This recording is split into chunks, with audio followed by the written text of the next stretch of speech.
Om Namo Venkatesaya. So we are seeing the portions post phalasruthi. So we have covered up to what Brahma said.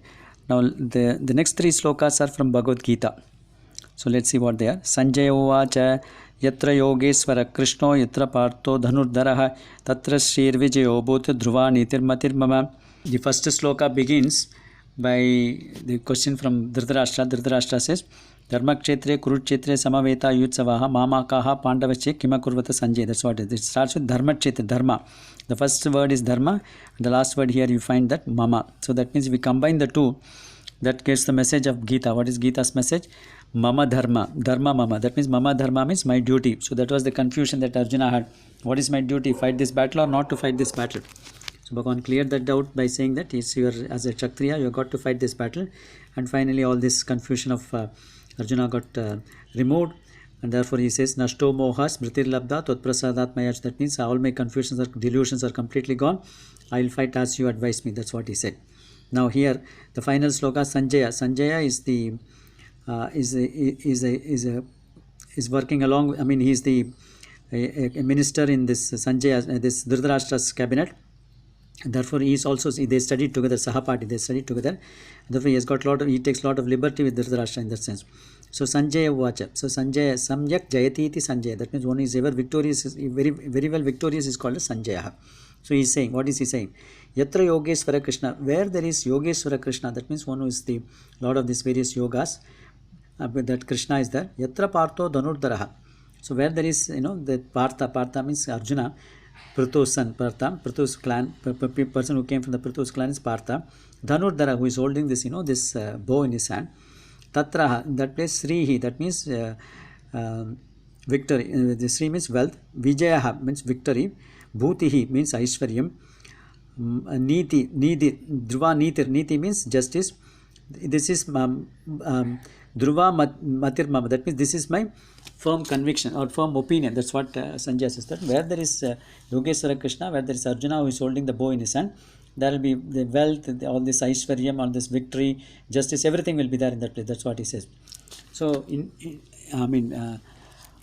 indicatively he is telling Dhritarashtra even before the war has begun, saying that since Krishna and Arjuna are on the same side, the war will be only in their favor. So the Kauravas will not be able to win. That's the one message he is communicating.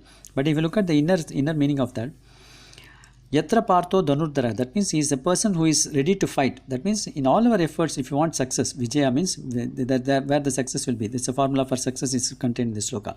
Where you want Vijaya, that means success, you need to put in your self-effort. Partho Dhanurdhara, that means you have got to put in whatever is required to be done.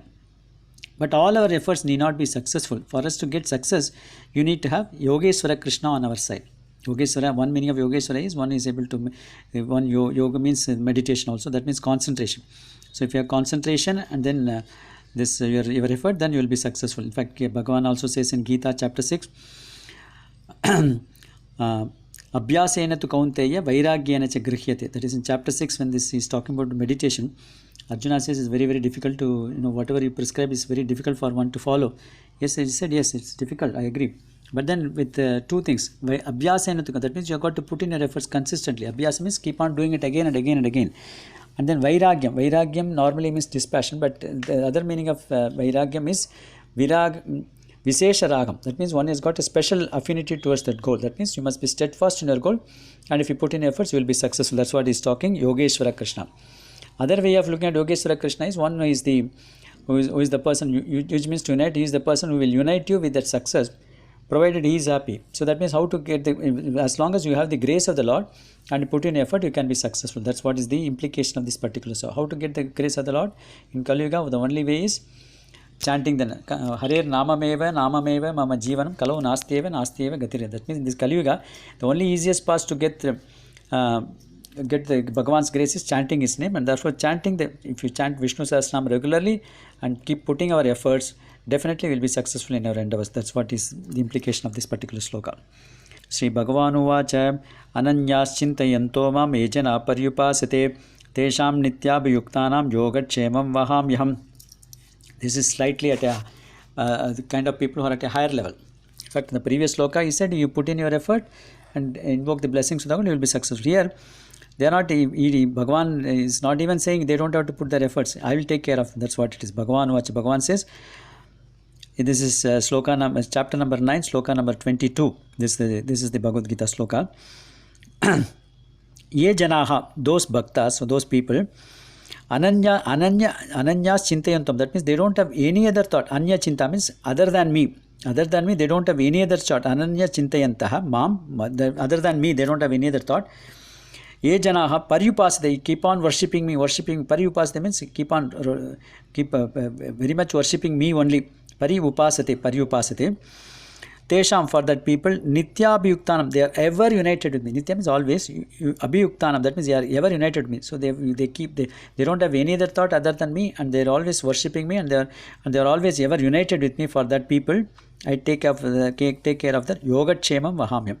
I will take care of that yoga and cheha. Vahami means I bear it on my shoulders. That's what Bhagavan's. Vahami means I do that. He's not dadami, he says I'm not giving. He doesn't say give, he's not giving it. That means that responsibility he takes, the yogatchema. What does yogatchema mean? Yoga means yuj, to get united with whatever is required by them.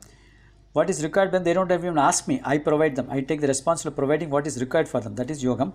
And also chema means protecting them. So what is given to them, I protect them. So that they don't lose it. So ultimately I give them and then protect them also. So that is what is called as yogatchema. So Bhagavan, in fact, there is one Sridhara Swamigal who wrote commentary on this Bhagavad Gita. So when he was coming to this particular sloka, he was, was thinking about it a long time. Then he was thinking that, why should Bhagavan do vahami? That means responsibility. He must have meant what he means is yogatchemam dadamyam. I just give them. That's what he must be thinking.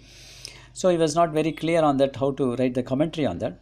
So he just stuck off the word vahami. He just wrote the word dadami. Then he went to, it was happening in the morning, so he said he wanted to take a bath, and therefore he told his wife that he's going to take bath in the nearby river, so he went there. So in the meantime, while he was taking bath, some person from the grocery shop came to his house, and then a small boy came and said, this your husband has ordered some groceries, therefore I want to deliver them. So he delivered them and went back.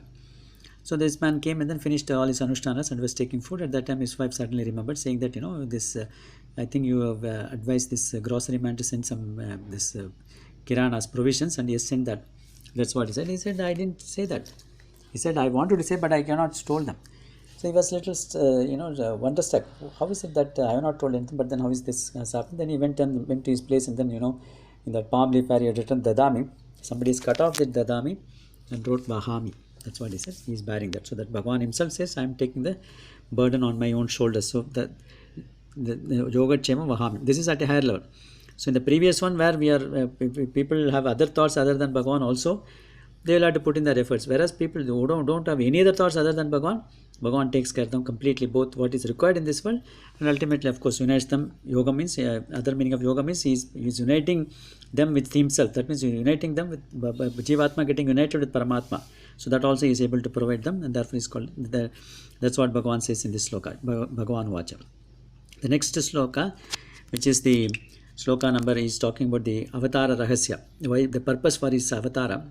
In sloka number, the next sloka, which is chapter 4, sloka number 8, Paritranaya sadhunam vinasaya cha dushkritam dharma samstapanarthaya sambhavami yuge yuge. So Bhagavan says, Sambhavami yuge yuge. So that means I manifest myself in these various yugas. For what purpose? Paritranaya sadhunam, for the sake of protecting, very well protecting the sadhu, that means all the good people, righteous people. Vinasaya cha dushkritam, at the same time destroying all the evil doers and the bad people. And then dharma samstapanarthaya.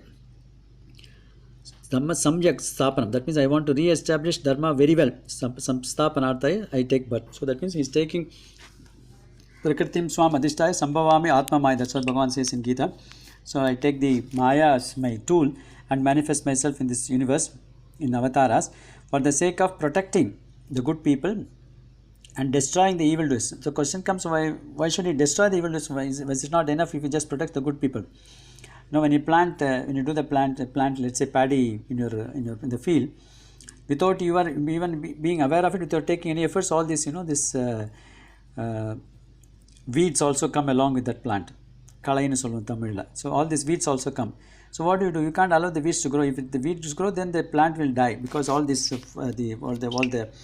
all the nutrients that you give it to the plant comes consumed by these weeds. Similarly, the weeds must be removed. That's what the farmer will do, remove all the weeds. Similarly, Bhagavan is removing all these weeds so that the sadhus can grow very well and the dharma can be re-established, and that's why that is the purpose of his avatara.